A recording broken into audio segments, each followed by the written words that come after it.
Agora sim, estamos gravando nosso encontro aqui de hoje, da disciplina Histologia Especial, aqui na Unimontes. Então, o tema de hoje nosso, e vocês que estão aí ao vivo comigo, podem me interromper se tiver dúvida, né, ligando o seu microfone, ou você pode também deixar uma pergunta aí no chat, que daqui a pouco a gente para e trabalha um pouco com tirar as dúvidas de vocês. Vamos tentar fazer a experiência o melhor possível para a gente conseguir, né, compreender essa matéria. Lembrando, gente, que eu sempre falo para vocês e, mais uma vez, eu reforçar que a leitura do livro Katiburian, que é a nossa referência, livro de histologia oral do Katiburian, do Arani Katiburian, ele é essencial para que você consiga acompanhar as aulas. Então, hoje a gente vai falar de amelogênese e o esmalte dentário. Mas nós já falamos da odontogênese. Então, lá na odontogênese, se vocês se lembrarem, na fase de coroa, uma das principais características é a formação do esmalte. Ou seja, a amelogênese já foi apresentada para nós aí num outro momento. Nós vamos hoje amiudar um pouco mais, a gente vai aprofundar um pouco mais no conhecimento da amelogênese. Bem, então aqui uma imagem do próprio Katiburian, né? Quer dizer, não sei se essa imagem é exatamente do Katiburian, mas as informações que a gente tem aí do lado sobre as proporções na estrutura tecidual do esmalte em relação à carga inorgânica, aos minerais que tem.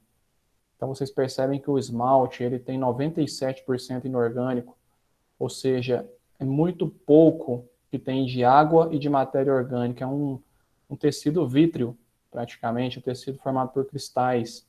E esses cristais a gente chama de cristais de hidroxiapatita. Então hoje a gente vai trabalhar como que esse tecido é formado.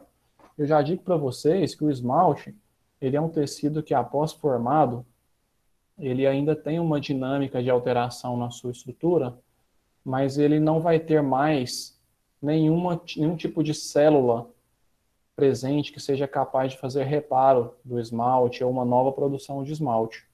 E é aí que a gente tem os desgastes dentários, as perdas dentárias que são realmente irreversíveis. A gente só consegue substituir por meio da utilização do material restaurador.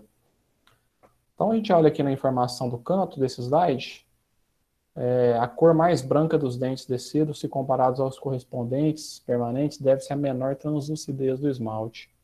Todavia, os dentes permanentes, quando recém-erupcionados, também exibem uma cor branca.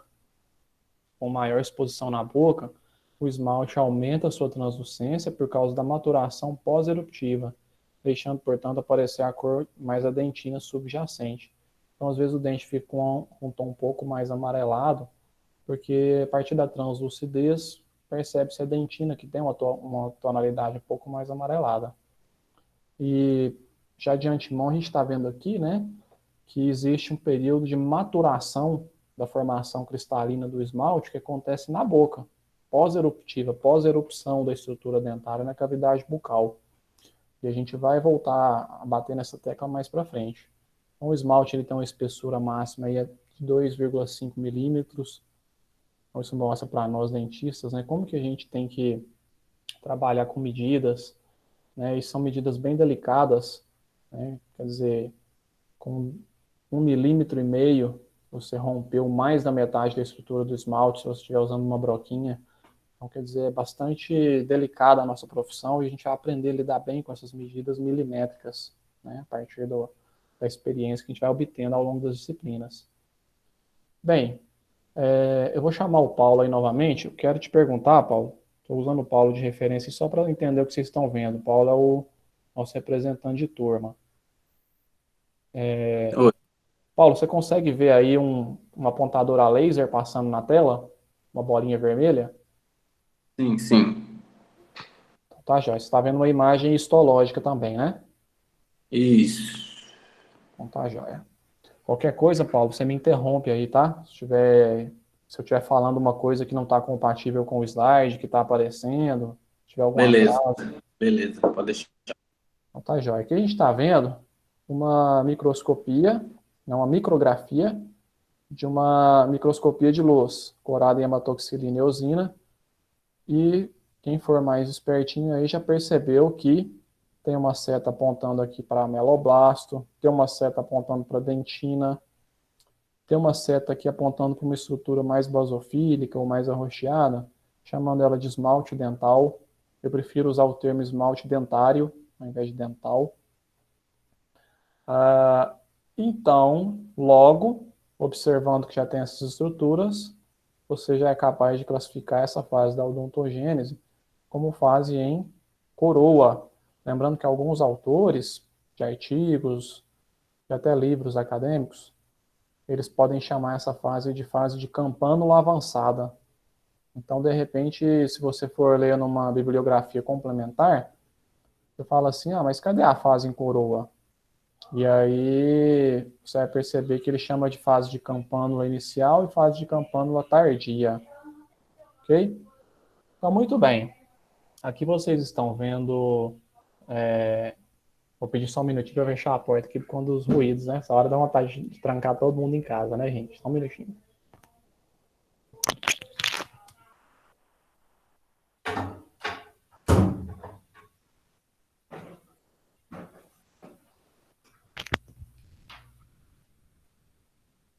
O período de todo mundo em casa é assim, né?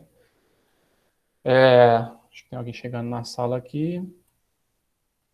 Joia. Então, vocês percebem aqui que o esmalte, nesse momento aqui, ele é uma estrutura muito delgada, muito fininha.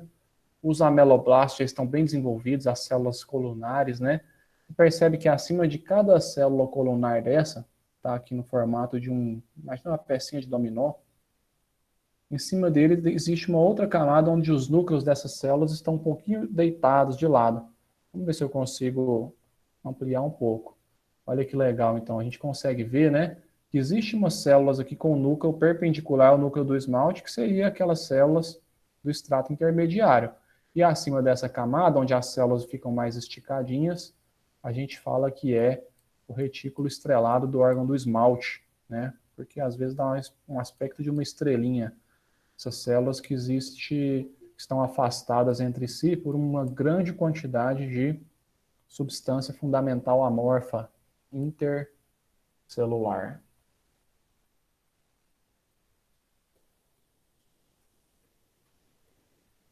Bem, então essa imagem que nós já estamos vendo, uma imagem esquemática aí do livro do Khatiburian, dessa vez, né, mostrando aqui um pouco dessa fase de desenvolvimento, a fase da odontogênese, com o foco agora somente no órgão do esmalte, ou seja, só na estrutura que será utilizada para produzir o esmalte, que é compatível com a nossa aula, né? A melogênese, a produção do esmalte.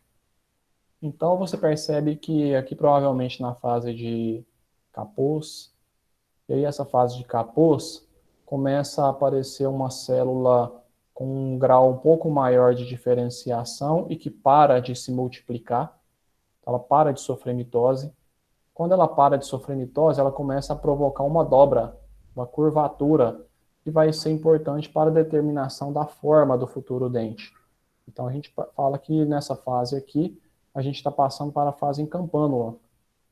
E a fase em campânula, então, vai se desenvolvendo, forma aquilo que a gente chamou de alça cervical, né? Aquela extremidade um pouquinho mais aguda, mais pontiaguda, até que chega um momento em que essas células estão prontas para produzir o esmalte e a gente já chama ela de ameloblasto. Então, aqui nós estamos vendo a produção do esmalte, isso já é a fase em coroa. Bem, para produzir o esmalte, nessas fases da odontogênese, as células do epitélio interno do órgão do esmalte, elas vão passar por modificações. Quando eu falei no slide anterior que elas param de multiplicar, elas já estão sofrendo, então, uma modificação. A gente chama isso de fase de diferenciação, ou pré-secretora. Então, olha o que acontece. As células do epitélio interno alongam-se, alcançam quase o dobro de seu tamanho. Olha nessa imagem, como vocês percebem, as células eram cúbicas e começam a se tornar mais colunares. Surge o extrato intermediário, que fica logo acima dessa camada, onde as células ficam com o núcleo perpendicular, nessa fase de diferenciação.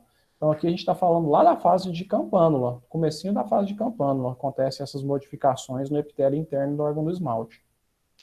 Ocorre a inversão de polaridade, as células passam a ser chamadas de pré-ameloblastos. Então a inversão de polaridade de quem? Do núcleo. Olha como o núcleo vai atingindo, vai ficando numa dimensão contrária à da lâmina basal que foi produzida pelos ameloblastos. Então, a este evento a gente chama de inversão de polaridade. Ocorrência aí depois formam-se junções tipo gap, desmossomos ou desmossomas e junções oclusivas. Então, o que significa é o seguinte, essas células, gente, elas permanecem firmemente aderidas umas às outras, firmemente unidas, mas elas têm junções que permitem troca de nutrientes, troca de moléculas, que são essas junções comunicantes, ou tipo gap. Desmossomas são junções que fazem adesão, faz essa união, então, é que ancora uma célula na outra. E junções oclusivas seriam aquelas que fazem com que torne a camada, de certa forma, impermeável a transição de nutrientes entre as células que estão em cima ou embaixo, as camadas em cima ou embaixo.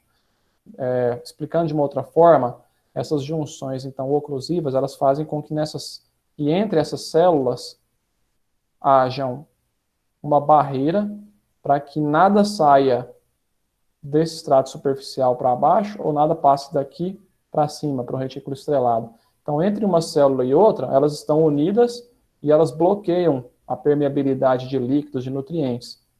Quer dizer, entre elas e as demais células. Mas uma com a outra pode se comunicar por via junção comunicante. Tá? Então, gente, depois dessa fase de diferenciação, que a gente chama de fase pré-secretora, então a gente vai começar uma fase secretora. E aí, quando eu falo de fase secretora, quer dizer que aquela célula já não é mais um pré-ameloblasto. Porque se começou a secretar, a gente vai chamar ela de ameloblasto secretor. Ok? Então, olha aqui, voltando às fases. Fase de campânula. Aqui as células viraram pré-ameloblastos. E então, quando já está secretando, já são ameloblastos. E secretando o quê? Então, quer dizer, no esmalte, pessoal, existe uma proteína que ela é muito importante nessas fases iniciais da formação do esmalte. No esmalte do tecido adulto, nós vimos que ela não é tão importante porque ela é muito pouco, ela faz parte de 1% só da estrutura. Mas neste momento da formação do esmalte, ela é extremamente importante, essa carga proteica do tecido do esmalte dentário. E o que tem de proteínas ali? Gravem isso, são proteínas não colágenas. Então, diferentemente do que vai acontecer com o osso, tecido ósseo, que é um colágeno que se mineraliza, e o que vai acontecer também com a dentina e com o cemento, no esmalte não é colágeno. Então, o que predomina são proteínas chamadas amelogeninas. Tá? Então, são 9 isoformas aproximadamente, mas elas representam no conjunto 90% dessas proteínas. Outras proteínas chamadas não amelogeninas e glicoproteínas sulfatadas compõem, então, esses 10% da massa proteica que é produzida pelo ameloblasto. Então, gente, nessa fase secretora, você percebe o seguinte, que o ameloblasto, ele começa, então, a se afastar. Imagina que nessa região rosa aqui seja a área da junção amelodentinária, onde o ameloblasto estava colado com o odontoblasto. E nós vamos lembrar que o primeiro tecido produzido é o que a gente chamava de dentina do manto. E a dentina do manto faz com que o pré-ameloblasto complete a sua diferenciação em ameloblasto. Então começa a produzir a sua primeira camadinha de esmalte dentário.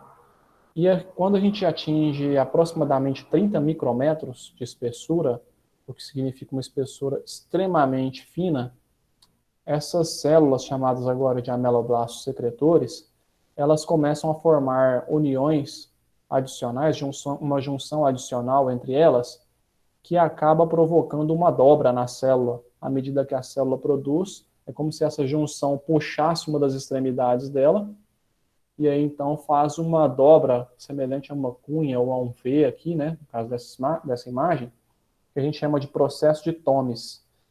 Fala, nossa, professor, é importante eu saber dessa dobra que acontece na célula?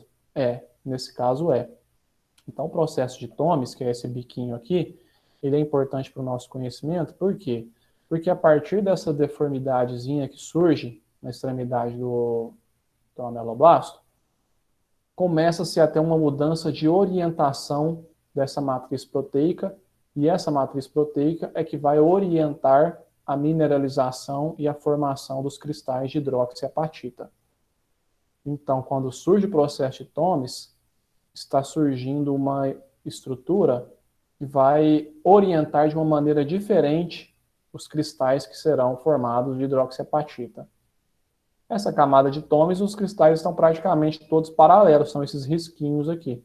Quando se forma o processo de Thomes, então você vai ter uma área onde esses cristais estão paralelos, outra área onde eles vão ficando um pouco oblíquos, e às vezes chegam a ficar até perpendiculares a essa outra área secretada pelo mesmo ameloblasto. Então, gente, essas diferenças de orientação dos cristais vai fazer com que dentro da estrutura tridimensional cristalina do esmalte surja o que a gente chama de prismas do esmalte. Então, os prismas são como se fossem bastões de cristais de esmalte em uma mesma orientação. E entre estes bastões, entre um bastão e outro, onde o esmalte também está presente, a gente fala que existe o que a gente chama de interprisma. Então, eu tenho prisma e interprisma na estrutura tridimensional cristalina do esmalte. Tá? Complementando a informação, né? Olha só, se a gente desenhar de vermelhinho aqui, nessa superfície, onde está secretando o prisma, a forma prismática, é essa superfície que a gente chamou aqui de superfície S, superfície secretora. Tem outra superfície secretora, mais aqui na outra extremidade do ameloblasto, e existe uma região mediana entre essas superfícies secretoras que a célula não está secretando. Ela não está secretando esmalte aqui. Então, existe uma superfície S, secretora, que é o vermelho mais o branco, as duas são S no conjunto. E existe uma superfície N, não secretora, tá? Que acaba, então, deixando com que os cristais que venham daqui vão se formando e criando isso que a gente chama de interprisma. Deixa eu tentar fazer um risquinho aqui para talvez melhorar a visualização de vocês, ó. Então,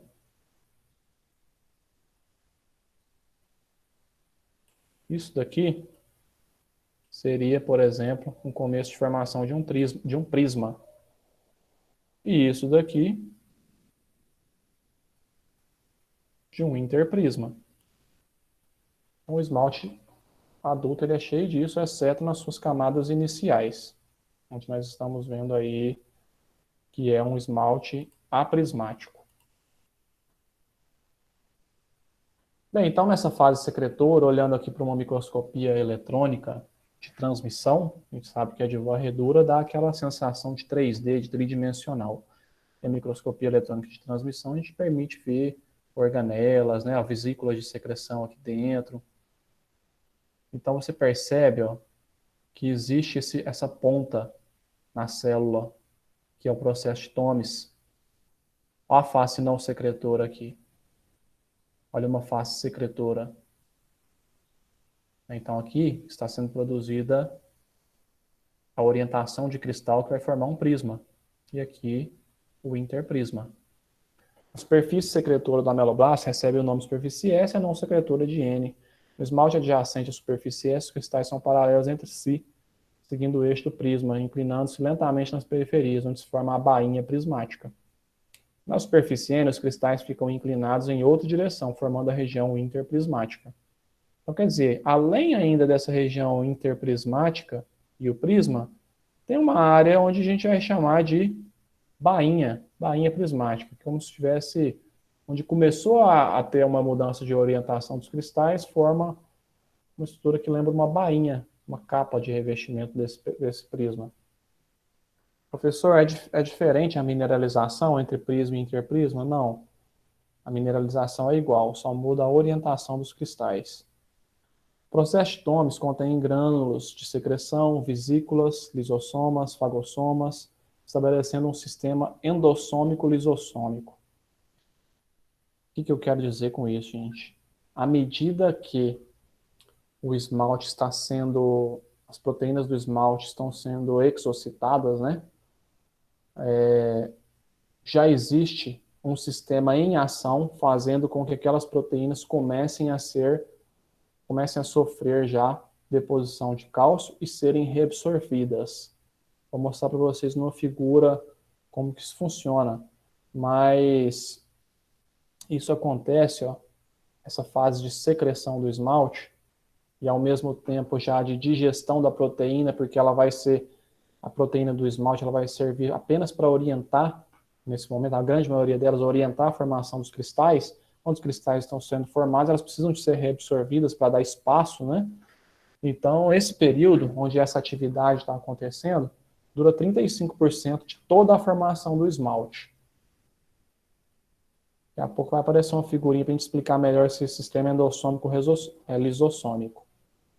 Então, isso aqui que a gente está vendo, roxinho, essa primeira camada do esmalte, daqui a pouco ela vai mudar de cor porque a mineralização começa a se intensificar muito. Mas desde esse início, eu já falo para vocês que não existe nenhuma matriz de esmalte sem mineralização. A mineralização é espontânea e imediata, por conta desse sistema endossômico-lisossômico. Então, nessa primeira fase, onde a gente consegue ver bastante proteína ainda, a gente fala que o esmalte dentário tem cerca de 15% de minerais já imediatamente depositados. É diferente de quando nós formos falar de dentinogênese, quando a gente olhar para essa camadinha aqui de pré-dentina, que é um rosa bem mais fraquinho, ó, uma linha rosa bem mais fraquinha, e depois uma rosa um pouco mais escura. Essa linha rosa mais fraquinha tem 0 de mineralização, ela demora um tempo. Então, pré-dentina e depois dentina. E aqui, então, esse mais roxinho, o esmalte. Aqui está a figura que eu me referia sobre o sistema endossômico lisossômico. Então, vamos seguindo das setinhas. Ó, um retículo endoplasmático granular, aí libera as vesículas para o complexo de Golgi, que empacota elas para exportação, né? Aí a gente vai ter a liberação concomitante, ó, de grânulos de secreção com exocitose, e aqui as amelogeninas e as não amelogeninas, as proteínas do esmalte. E ao mesmo tempo, a gente vai ter a liberação de lisossomas primários, são exocitados, tem enzimas lisossomais, que já vão degradar essa matriz do esmalte. Pode falar, Paulo? Eu acho que não mudou a tela aqui. Não mudou a tela aí, não? Não sei se você mudou a tela aí, mas eu acho que Tá aparecendo um esqueminha aí, escrito continua na ameloblast. fase secretora. Não, tá na fase secretora. Aqui tá normal, Marcos. Ah, tá. Então, para alguns aí tá aparecendo um slide escrito fase secretora. E para outros está escrito um slide agora que tem uma figura assim como se fosse um trovão assim escrito espessura total do esmalte ao término da secreção apresenta apenas 30% de mineralização. Isso aí, Aqui tá tá tudo parecendo. Aqui tá tudo certo também. Então tá jóia. A gente percebeu aí Deve ser que internet. a internet pode estar lenta para alguns. Aí quando isso acontecer, gente, aquela dica, tenta Provavelmente. mudar o O meu layout. alterou. Beleza, então já alterou. E aí não vamos estressar muito não, mas pode fazer isso, tá? Pode dar um pause aí de vez em quando, até para a gente tirar algumas dúvidas. Vou olhar aqui o chat de vocês, como é que tá. Se surgiu alguma dúvida aqui, alguma coisa que vocês já se queixaram aqui, ainda não, né? Tá tudo certo. Beleza. Então vamos dar sequência aqui. Então, gente, vocês percebem como o ameloblasto ele é dinâmico, ao mesmo tempo que ele libera a matriz proteica, ele já começa a liberar lisossomos que vão degradar essa matriz. E aí a matriz degradada, ela já vai sendo, ó, endocitada. Então se forma aqui endossomas. e aí esses endossomas fundem-se com outros lisossomas para ser degradado. Né? Então, muito curioso como que o sistema endossômico lisossômico faz, né? Os lisossomos primários, que é o comum de qualquer célula, eles são úteis para digerir substâncias que foram fagocitadas. E aqui no ameloblasto ele tem a capacidade de liberar esse lisossoma para o meio externo, para degradar a matriz que foi recém-depositada. Então isso faz com que naquele comecinho que eu mostrei para vocês, tenha 15% já de mineralização. E ao término de toda a secreção da espessura, aqueles 2,5 milímetros no máximo de espessura do esmalte, ao término de tudo, quando esse esmalte estiver com a sua estrutura, com o seu arcabouço pronto, ele vai ter 30% de mineralização. Quer dizer, falta bastante para chegar nos 97%, e é o que aconteceu com o esmalte adulto, né? É o que acontece com o esmalte adulto. E como que isso vai acontecer? Isso vai acontecer, essa transição, esse aumento de mineralização, devido à fase de maturação. Então, na fase de maturação, o ameloblasto, ó, secretor aqui no canto esquerdo, está mostrando então agora a imagem do ameloblasto secretor, imagem branca aí. Ele vai ter um triângulo que é, ó, o processo de Thomes. Terminou de fazer todo o arcabouço do esmalte, toda a estrutura do esmalte está lá pronta, o ameloblasto começa a se alternar entre essas duas formas. A superfície rugosa, que é onde ele tem várias microvilosidades, e nessa superfície rugosa ele está injetando uma bomba de prótons, uma quantidade de lisossomos, para quê? Para reabsorver, quer dizer, para injetar cálcio e fosfato dentro dessa matriz, para os cristais crescerem, para os cristais ganharem maior dimensão. E aí, quando ele injeta muito próton e isso cai o pH fica ácido na matriz, ele automaticamente, esse ameloblasto muda de configuração para uma configuração de superfície lisa, onde agora ele não tem mais as microvilosidades e ele começa então a endocitar aquilo que foi degradado, tipo de matriz proteica, ele fica mais por conta agora dessa endocitose e ele também fica por conta agora de estabilização do pH. Então, durante a fase de maturação, que é essa segunda fase da amelogênese, o ameloblasto, que é a célula produtora da matriz, né, que faz o esmalte, ele fica se alternando. Fica aí de curiosidade para vocês. Seguinte pergunta, qual que é o pH que atinge para que ele mude de configuração? E de quanto em quanto tempo que isso acontece? Essa perguntinha aí para vocês fazerem uma leitura complementar. Então, este período de maturação do esmalte corresponde a 65% da amelogênese. A maior parte da amelogênese é a maturação. Tá? A segunda maior parte é a secreção. E a outra parte é quando o ameloblasto ele vai adquirir de novo, ó, uma forma bem reduzida, cúbica praticamente, e que ele vai ser então chamado de uma fase de proteção, ameloblasto de proteção. Mas vamos continuar um pouco mais de conceito aqui da maturação, antes da gente mudar para a proteção. Nessa maturação, olha só. Professor, eu tenho uma dúvida aqui sobre, voltando no processo de Thomes, eles surgem do que mesmo? Você comentou? Ele surge por uma junção extra. Você está vendo nessa imagem aqui uma junçãozinha aqui, ó? Consegue ver? Isso aqui provoca essa alteração de conformidade da célula que está produzindo uma matriz. Então é como se isso aqui provocasse uma distorção da célula, uma junção adicional que vem depois, né? Depois que a célula começou a fazer já a secreção. Não há uma explicação. Mas isso aí junta naturalmente ou tem alguma coisa? Geneticamente programado, né, pela célula. Elas fazem. Certo. Quem me perguntou? Júlia.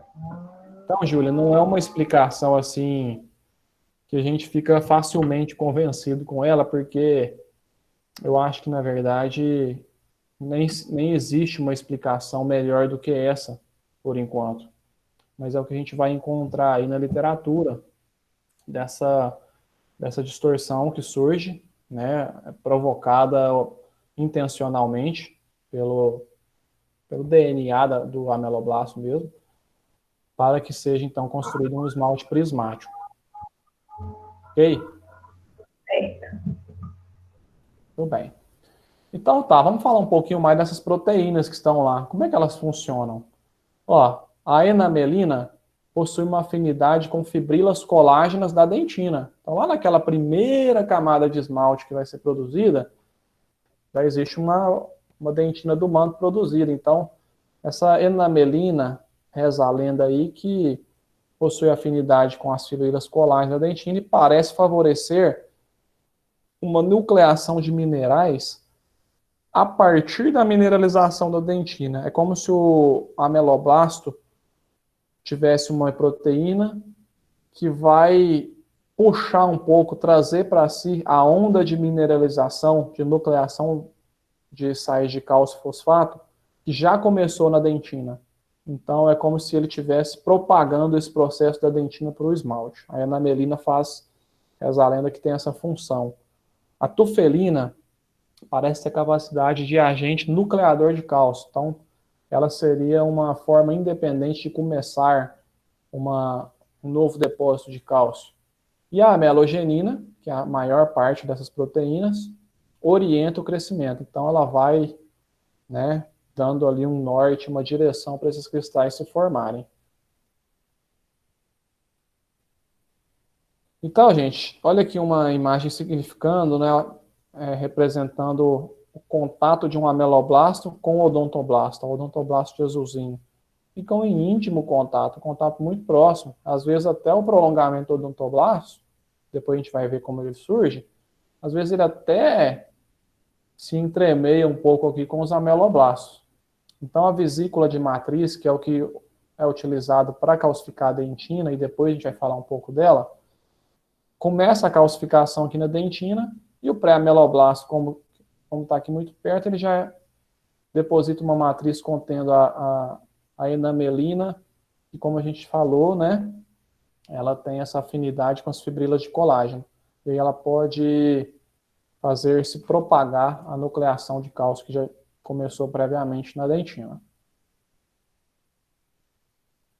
Enquanto vocês respondem essa perguntinha aí, mentalmente, eu vou dar uma olhada no chat e tomar uma aguinha. O chat está tudo ok.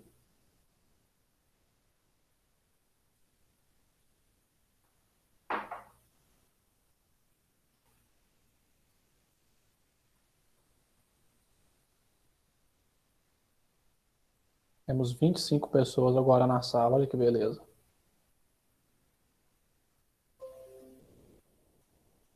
Respondendo à questão, a mineralização do esmalte ocorre em duas etapas, imediata e parcial, que ocorre logo que a matriz orgânica é depositada.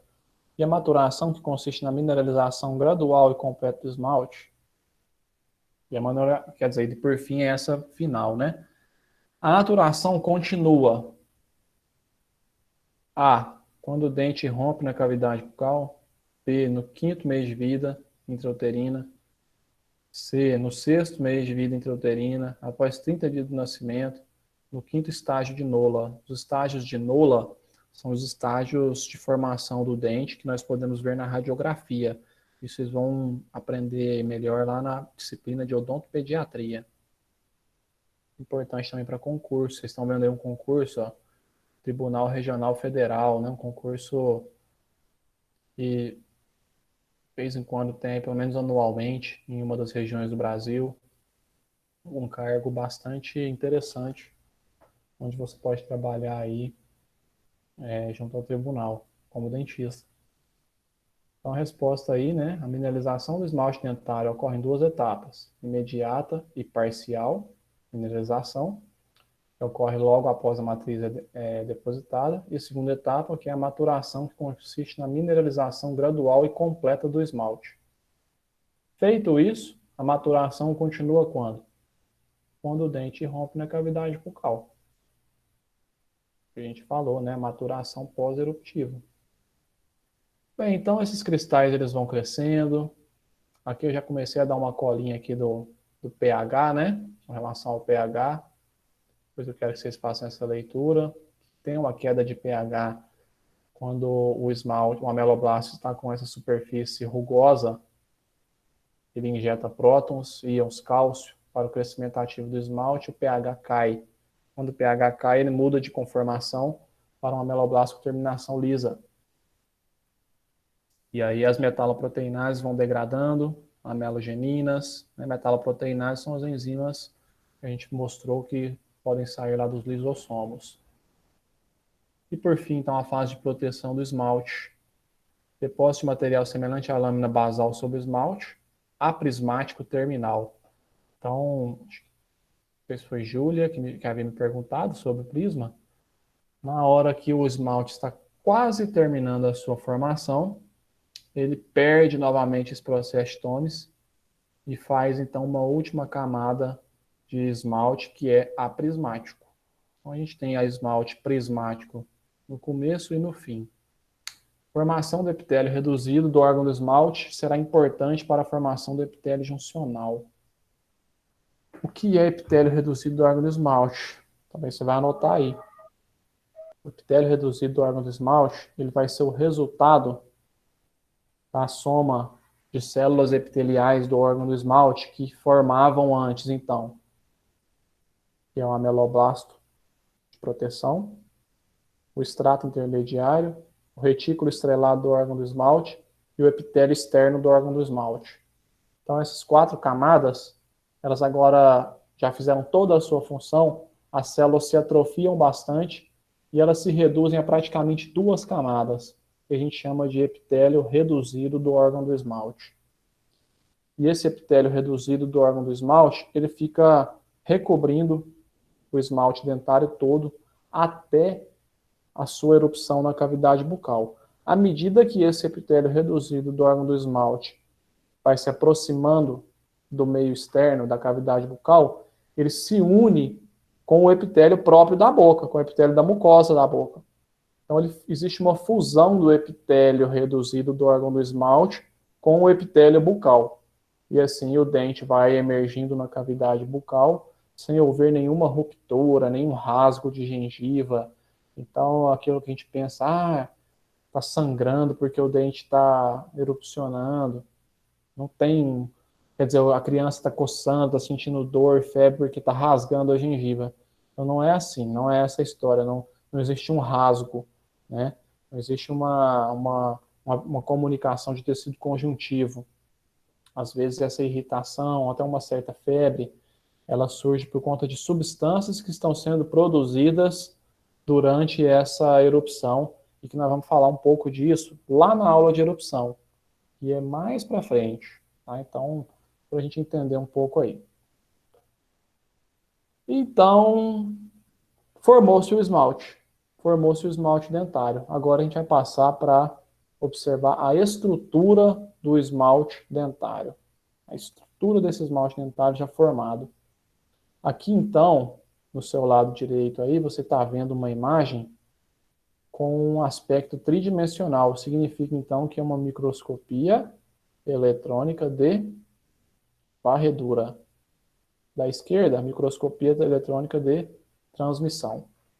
Formas de microscopia eletrônica que ampliam muito a estrutura celular, porém uma é voltada para a compreensão de superfície e a outra das organelas do interior das células. A estrutura mineral, em sua maior parte, organiza-se em barras chamadas prismas e interprismas, que veio lá desse processo de Thomes que a gente já explicou, né, para vocês. Aqui, ó, essa aqui é a célula, o ameloblasto, mais clarinho. Mais escurinho, esses riscos aqui, já matriz de esmalte produzido, né? Região de interprisma, face não secretora, região da bainha prismática, região da interprismática, ó, e região central do prisma, né? Se a gente olhar pela imagem tridimensional, olha como que é diferente, né? Só pela orientação dos cristais, olha o prisma, esse bastão. formado aí pela orientação dos cristais, dado o processo de Thomes e o interprisma.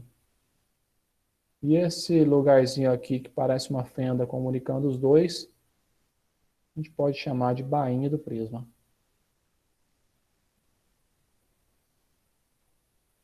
Microscopia eletrônica agora de transmissão.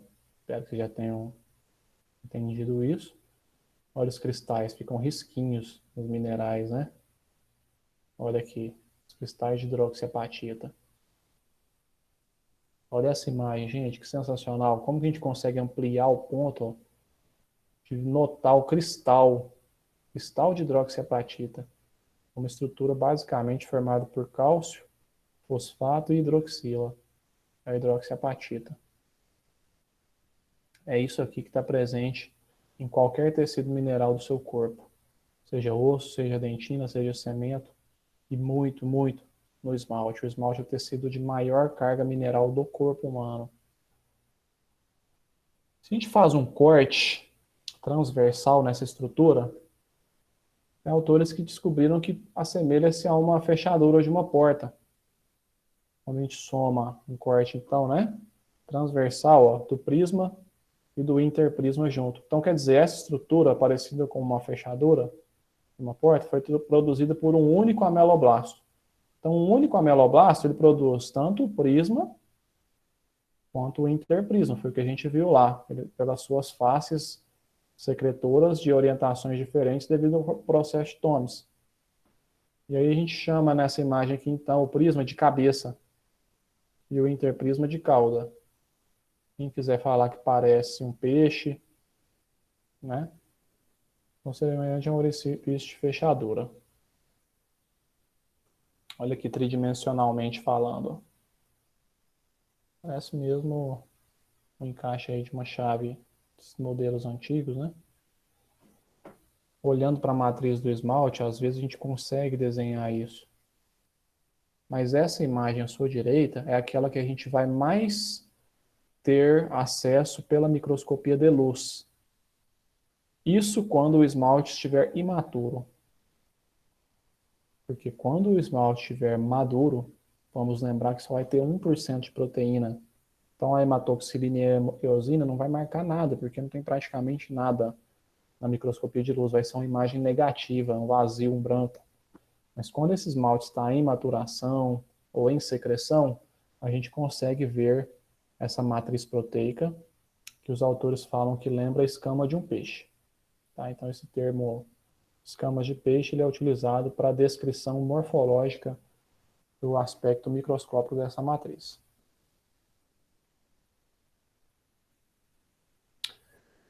Esse site aqui, vocês vão acessar, vocês vão ter acesso a uma lâmina histológica digitalizada.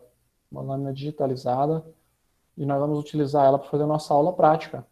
Nossa aula prática EAD, onde cada um dos seus computadores vai se transformar num microscópio.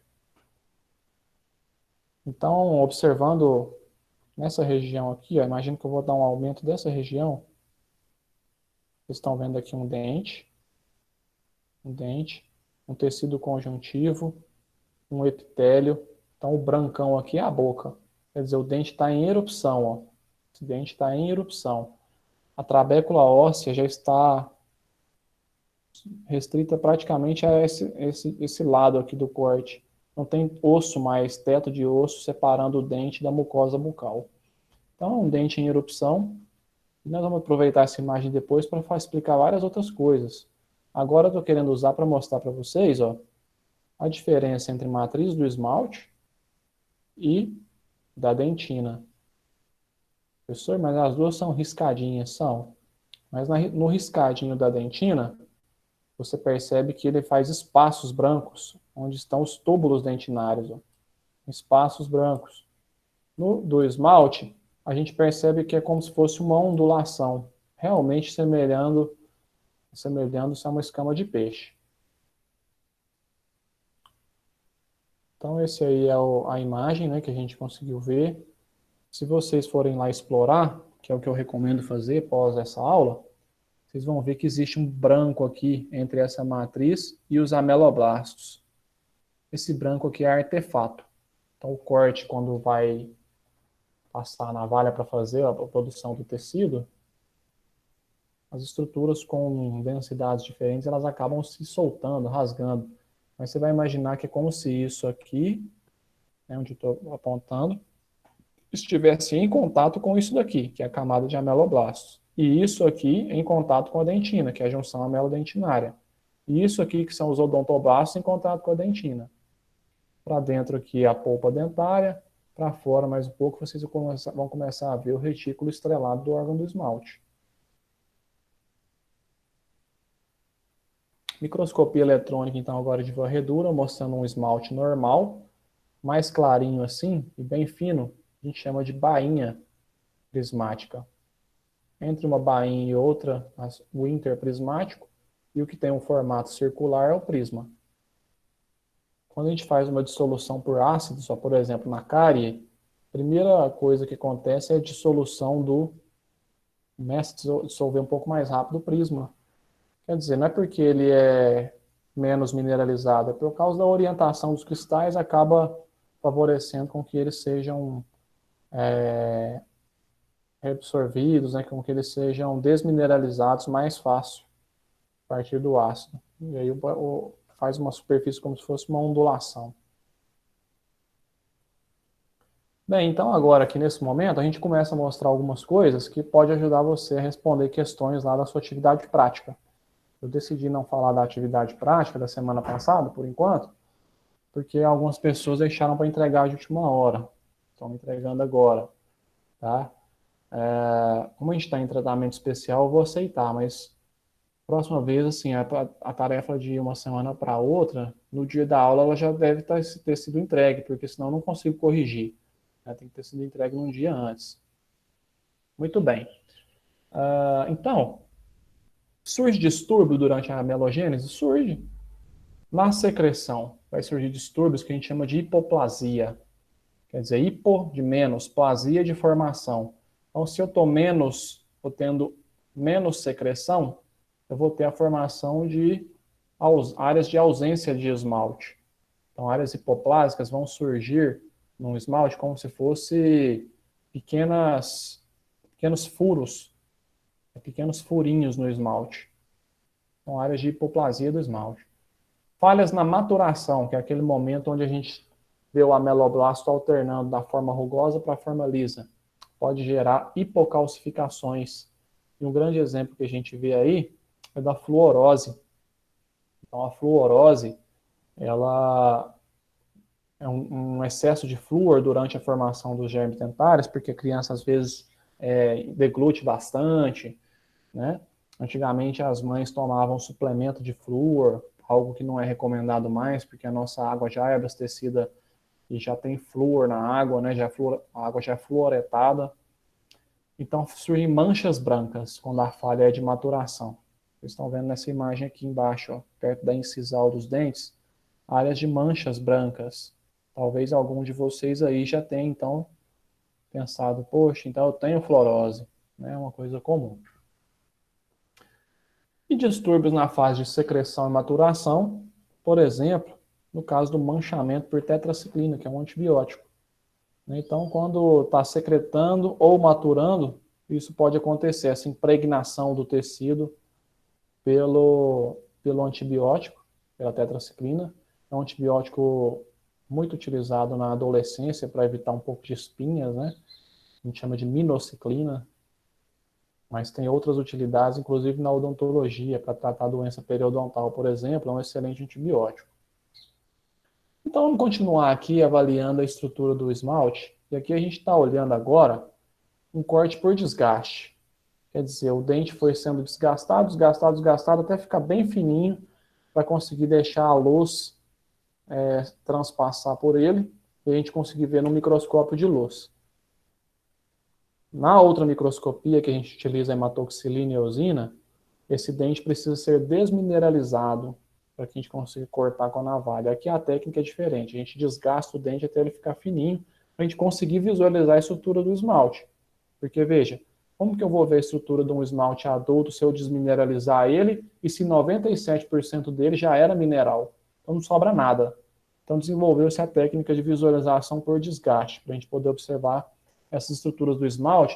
Vocês estão vendo aqui umas ondas parecendo, né, uma onda de um cabelo, assim, né, uns montes de riscos aqui no esmalte. Tem umas áreas que parecem rachaduras no esmalte. Tem uns risquinhos bem pequenininhos aqui na junção amelo-dentinária.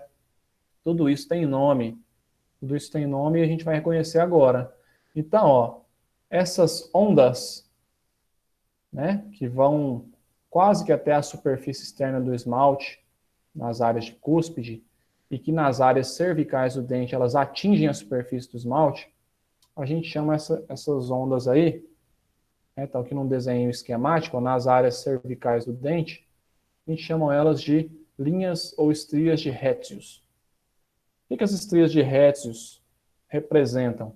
Representam um estágio rítmico de formação do esmalte. Então, o ameloblasto ele secreta, ele para um pouquinho, a célula se reprograma, se restabelece, se reorganiza e continua a secretar novamente.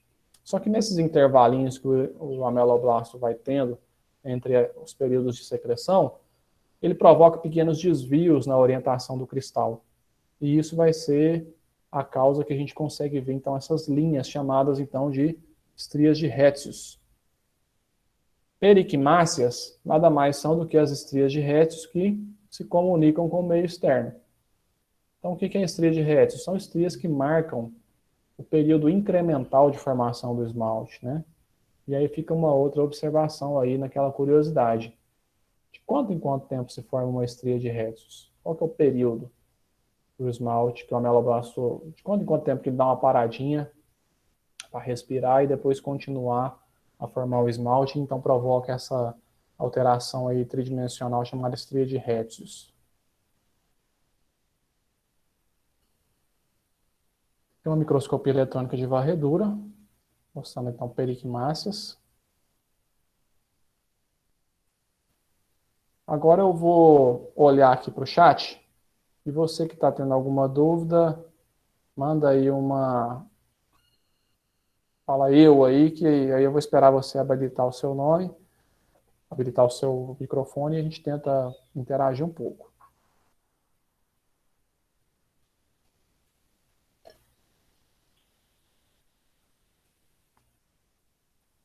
Ninguém tem dúvida? Vou fazer um teste aqui. Ah, Júlia. Fala aí, Júlia, qual a sua dúvida?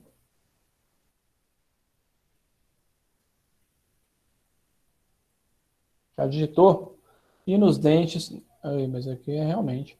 E nos dentes descidos não existem processos de Thomes, mas não existe processo de Thomes mais e nem ameloblastos? Não, nos dentes descidos tem também processo de Thomes, tem ameloblastos, tudo normal. A diferença do dente descido para o dente permanente na formação do esmalte é que ele mineraliza um pouco menos. Mas o dente descido, o esmalte se forma igualzinho, se forma no esmalte do permanente. Não tem diferença nenhuma. Mas no caso, na fase de maturação, os ameloblastos eles não vão sofrer apoptose? Aí o que acontece? Depois da fase de maturação, vem a fase de proteção, lembra?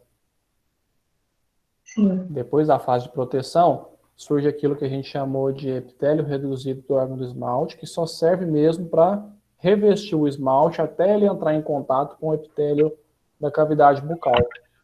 Então, na hora que isso acontece, aquilo que era ameloblasto de proteção e que no conjunto agora a gente está chamando de epitélio reduzido do órgão do esmalte, muitas dessas células vão entrar em apoptose, mas algumas vão permanecer no dente do adulto, após erupcionado, só que vão mudar totalmente de nome. Nesse lugar onde a gengiva encontra com o seu dente, vai ter um sulco. Dentro desse sulco, lá no fundo, vai ter um epitélio chamado epitélio juncional. Então, esse epitélio reduzido do órgão do esmalte, ele deu origem a esse epitélio juncional. Mas as células mudam completamente de característica, não são nada a ver com ameloblasto. Muitos ameloblastos entram em apoptose.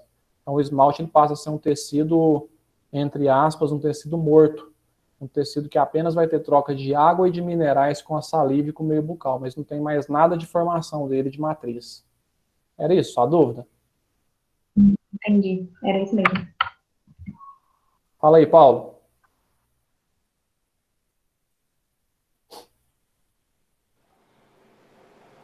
A minha dúvida é a seguinte, é na parte de estrutura do esmalte. Você falou do prisma e dos interprismas. Eles coexistem? Ou um existe e depois o outro existe? Eu não entendi muito bem essa parte. Eles coexistem. Eles coexistem. O prisma e o interprisma eles são produzidos pela mesma célula.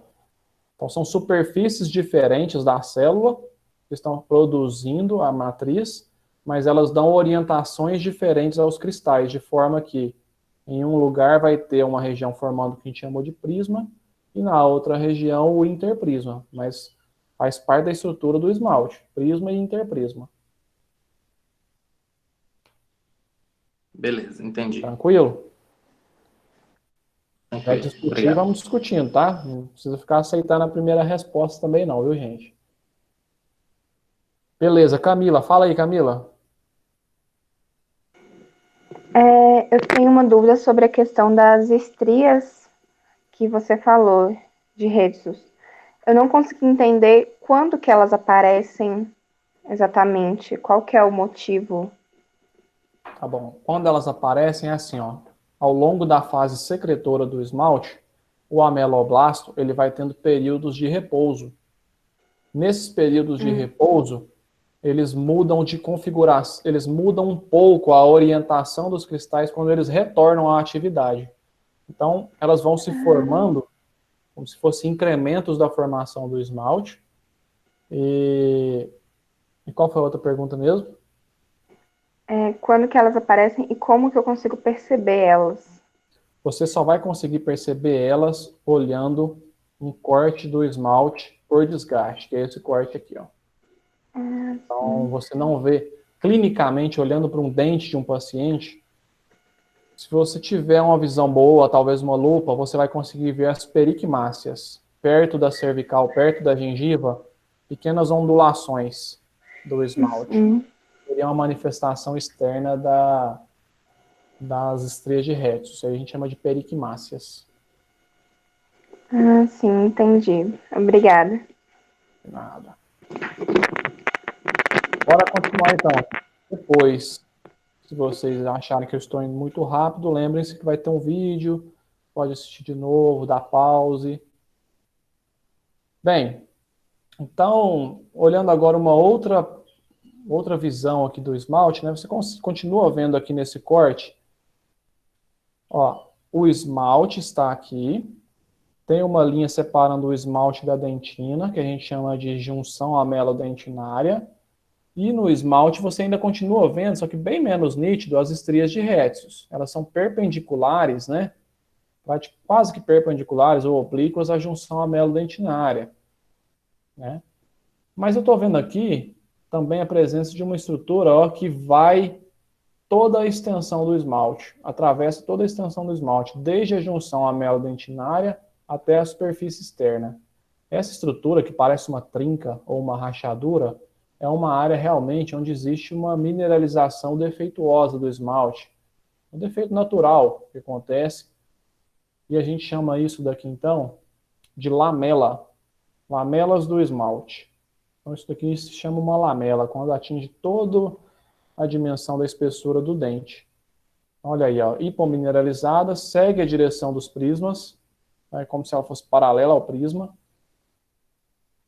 e vai desde a junção amelodentinária até a superfície externa do dente. Às vezes ela é até um pouco irregular assim, né? São essas as lamelas do esmalte. Olha nessa imagem aí, a Camila que me perguntou, olha como que você começa a ver, Camila, um esmalte mais complexo. Você começa a ver então a junção amelodentinária, você começa a ver perpendicular a ela lamelas do esmalte, e ainda perpendicular às lamelas do esmalte as estrias de Rhesus. Sim. Ok? E vai surgir mais uma estrutura para a gente observar aí no esmalte. Ó. A gente chama de tufos do esmalte. O tufo do esmalte, diferente da lamela, ele não vai até a extremidade externa. Ele parte da junção amelodentinária e ele é bem curtinho, parece uma grama, parece uma graminha. Por isso que a gente chama até de tufo. Segue a direção dos prismas, da junção amelodentinária até no máximo 1/3 da espessura do esmalte. O que significa... Professor, Diga. Essa formação das estrias de répteis que seja comentado sobre de quanto tempo elas se formam, eu já achei que essa formação, mas não é. Pode falar o que eu Não, achei? Ou... não pode. Tá.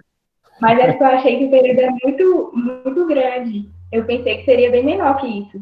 Você pensou, né? Você vê que o Mas é isso mesmo. ameloplasto trabalha duro, né? Ah, tá. Eu pensei que estava errado. Eu pensei que era um intervalo assim. Tá bom. Quem tá falando comigo? Júlia. Júlia, você achou no Catburian ou na internet? Achei na internet. Então, Júlia, eu vou te recomendar, não que a internet não seja confiável, mas vou Mas te recomendar confirmar no Catburian. Pode ser? vou confirmar certinho. Confirma nele depois. Pode ser que você vai encontrar a mesma informação. Ok. Então tá, aí nós falamos então do tufo, do esmalte, e agora a gente vai falar do fuso do esmalte, que é diferente do tufo, porque o fuso, ó, aqui você está vendo a junção amelodentinária, e o fuso você consegue ver, ó, uma continuidade do prolongamento odontoblástico, que atravessa a junção amelodentinária e entra dentro do esmalte. Então o fuso, ele não é uma área de hipomineralização igual é a lamela e o tufo. O fuso é simplesmente uma área onde o odontoblasto conseguiu, né, manter um prolongamento, ele foi um pouco invasivo aqui, atrevido, né, e deixou um prolongamento no meio da matriz do esmalte, não respeitou a junção amelodentinária. Então, um pouquinho de célula odontoblástica dentro do esmalte, a gente chama de fuso. Então, aqui dentro tem um pedaço, né, deveria ter um pedacinho do odontoblasto aí. Então, se a gente olhar em outros cortes, você começa a perceber, né, que às vezes dá para a gente ver essa continuidade, ó, atravessando a junção amelodentinária. Isso a gente chama de fuso. Desculpa. Muito bem. Então, gente, não é assim, não é assim que a gente gostaria, né, de estar conversando aí virtualmente, mas eu peço sim que sempre a gente possa olhar, né, de uma maneira otimista, né, a gente não perca a confiança, a gente sabe que tem muita gente sofrendo no mundo e que nós vamos conseguir passar por isso, apesar de que a gente pode ser que a gente venha a presenciar talvez sofrimentos aí, né, próximo da gente, mas nós não podemos nos desesperar, não podemos perder a confiança, principalmente, né, naquele que inventou tudo isso, que nos criou, que tem um sentido para nós, né? Claro que cada um tem sua fé, mas se a gente pensar que não existe um Deus, eu acho que a gente fica extremamente vazio em confiar que Deus está lá olhando pela gente, né? E eu queria dizer para vocês assim que nós vamos fazer então momentos de tirar dúvida. Então, como que a gente vai fazer isso? Eu vou pedir para vocês aí anotarem as dúvidas e me passarem essas dúvidas, né, através do Paulo. Como assim? Manda a dúvida para o Paulo, ele vai ali, soma todas elas e me repassa. E aí a gente vai marcar então, né, um momento aqui para encontrar e falar sobre as principais dúvidas. Tem tarefa de aula prática dessa matéria aqui? Tem. E aí eu vou gravar um pequeno vídeo, igual eu fiz da vez anterior, explicando essa aula prática que vai ser referente à nossa carga horária da semana que vem. Então, na semana que vem, nós não vamos ter uma videoaula, vai ser a semana onde você vai sentar para fazer, né, as atividades, o conteúdo que eu já preparei para vocês. Ok? Vou aqui, então, me despedir dessa videoaula. Eu vou... eu só vou parar de gravar, tá, a videoaula, mas eu vou continuar um pouco aqui para a gente discutir um pouco. Muito obrigado. Estou, então, aqui agora finalizando por hoje.